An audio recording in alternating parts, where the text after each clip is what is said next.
Good morning, everyone. Welcome to the science class. We will continue our chapter on page number 133, and our today's topic is inclined plane. So, first of all, what is an inclined plane? An inclined plane is a simple sloping surface which is used to push up objects instead of lifting them up. जो inclined plane होता है वो क्या होता है, एक simple sloping surface होता है. जैसे अभी आप देख रहे हो यहाँ पे आपको दो तरह की रूफ दिखाई हैं. ये क्या है, बिल्कुल सीधी है. ये क्या है, टेढ़ी है. तो जो टेढ़ी वाली रूफ होती है ना, इस तरह से जो प्लेन होता है टेढ़ा, उसे हम बोलते हैं इंक्लाइंड प्लेन. सो इंक्लाइंड प्लेन एक सिंपल स्लोपिंग सरफेस है जिसको किस लिए यूज़ किया जाता है, चीज़ों को पुशअप करने के लिए instead of lifting them up. हमें यहाँ से कोई चीज़ उठानी ना पड़े. हम क्या है मतलब ईजिली यहाँ पे क्या कर सकते हैं, इसको पुश कर सकते हैं इस सरफेस के ऊपर. इसीलिए इंक्लाइंड प्लेन्स बनाए जाते हैं. इसका एक बहुत अच्छा एग्जाम्पल हमें यहाँ दिया है. So, the ramp outside our house is a perfect example of an inclined plane. सबसे अच्छा एग्जाम्पल inclined plane का है रैम्प. हमारे घर के बाहर रैम्प बनी होती है ना. फॉर एग्जाम्पल ये घर है तो घर के बाहर इस तरह से क्या है, ये सीढ़ियाँ बनी होती है ना, ये रैम्प, ये टेढ़ी होती है ना, इंक्लाइंड प्लेन होता है ये. तो ये एक एग्जाम्पल है इंक्लाइंड प्लेन का. Imagine how your father would have managed to bring the car inside your home if the ramp was not there. मतलब इमेजिन करो कि आपके पापा को कार अंदर लेके आनी है. आजकल जो घर होते हैं उनका जो लेवल होता है, जो बाहर गलियां होती हैं उनसे अप होता है ना, तो फिर वो वहाँ पे घर के अंदर कार कैसे लेके आएंगे अगर रैम्प ही नहीं होगी तो. Would it be possible? तो क्या ही पॉसिबल होगा? So it would not be possible. ये पॉसिबल नहीं होगा. इसलिए रैम्प क्या है, ज़रूरी है. वो इंक्लाइंड प्लेन क्या है, ज़रूरी है. So there is an activity for you. It's time to think. In which case do you think reaching the house is easier and faster?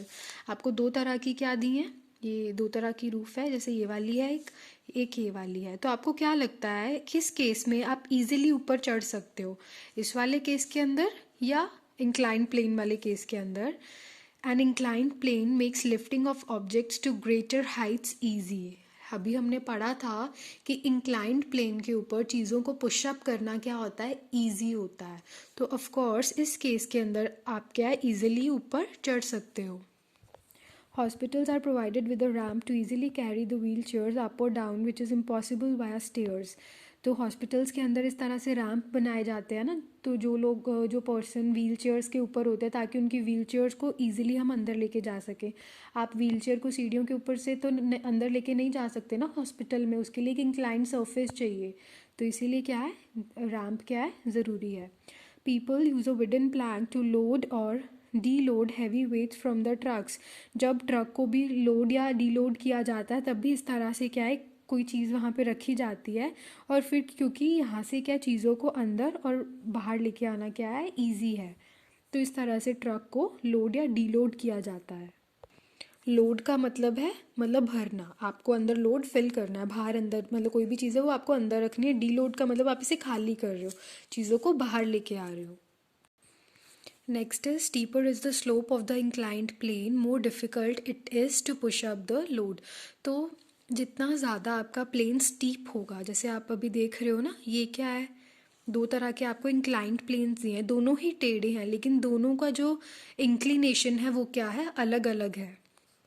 अभी आपको यहाँ पे बताया है कि जितना ज़्यादा इंक्लाइंड प्लेन स्टीप होगा उतना ही डिफ़िकल्ट होगा लोड को पुशअप करना. In which of the following is it difficult to climb up and in which case we have to travel larger distance? तो अभी आपको यहाँ पे दो तरह के प्लेन्स दिए, तो आपको बताना है कि कौन से केस के अंदर ऊपर जाना डिफ़िकल्ट होगा. ये वाला जो प्लेन है ये कम स्टीप है, ये वाला प्लेन ज़्यादा स्टीप है, मतलब इसकी इंक्लिनेशन क्या है, ज़्यादा है. ये ग्राउंड लेवल है हमारा, मतलब ये हमारा ग्राउंड है, तो ग्राउंड के साथ इसकी जो इंक्लिनेशन है, मतलब इसका जो टेढ़ापन है वो कम है, और ग्राउंड के साथ इसकी जो इंक्लिनेशन है वो क्या है, ज़्यादा है. तो ये ज़्यादा स्टीप है, इसीलिए ज़्यादा स्टीप सरफेस के ऊपर चढ़ना क्या है, मुश्किल होता है. तो ये पर्सन इस सरफेस के ऊपर ईजिली क्या है, चढ़ सकता है. Now next is wedge. Wedge क्या होता है, wedge is a simple machine which works on the principle of the inclined plane. Wedge एक सिंपल सी मशीन होती है लेकिन उसके अंदर भी कौन सा प्रिंसिपल काम करता है, इंक्लाइंड प्लेन का प्रिंसिपल, मतलब ये उसी प्रिंसिपल के ऊपर वर्क करती है. It has two inclined surfaces put together to have a sharp cutting edge. इसके अंदर क्या होता है, वेज के अंदर दो इंक्लाइंड सरफेसेस को इकट्ठा कर दिया जाता है जिससे हम एक शार्प कटिंग एज बनाते हैं.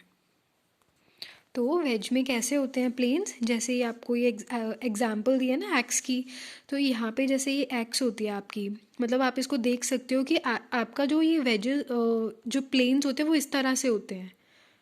मतलब यहाँ पे दो प्लेन्स जुड़े होते हैं आपके.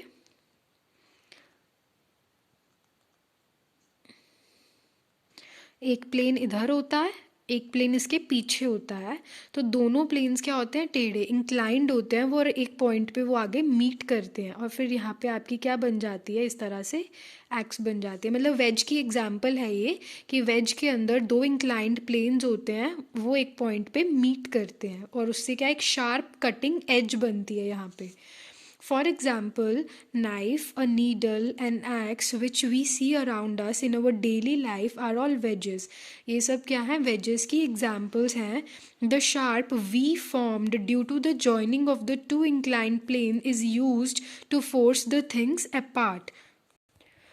So, जैसे मैंने अभी आपको यहाँ पे दिखाया था ना कि प्लेन्स किस तरह से जुड़े होते हैं ये दोनों, तो ये एक वी शेप क्या बनाते हैं, पैटर्न बनाते हैं इस तरह से वी शेप. ये वी शेप पैटर्न क्यों बनाते हैं, क्योंकि किसी भी ऑब्जेक्ट को जब कट करना होता है ना तो उसको दो हिस्सों में डिवाइड करने के लिए ये वाला हिस्सा और ये वाला हिस्सा क्या करता है, दोनों अलग अलग से वर्क करते हैं.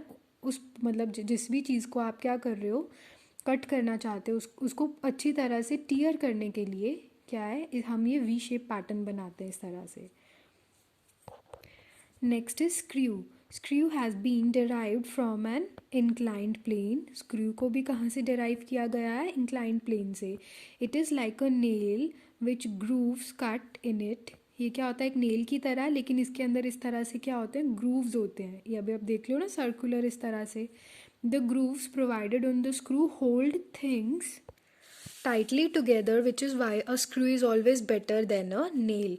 तो जो स्क्रू होता है उसके साइड्स में क्या होते हैं, ग्रूव्स होते हैं. वो ग्रूव्स किस लिए होते हैं, वो क्या होते हैं, थोड़े से इंक्लाइंड होते हैं. वो ग्रूव्स इसलिए होते हैं, जिस भी ऑब्जेक्ट के अंदर आप उसको क्या करते हो, इंसर्ट करते हो ना, तो वो उस चीज़ को अच्छे से होल्ड करके पकड़ के रखता है. It is better than a nail.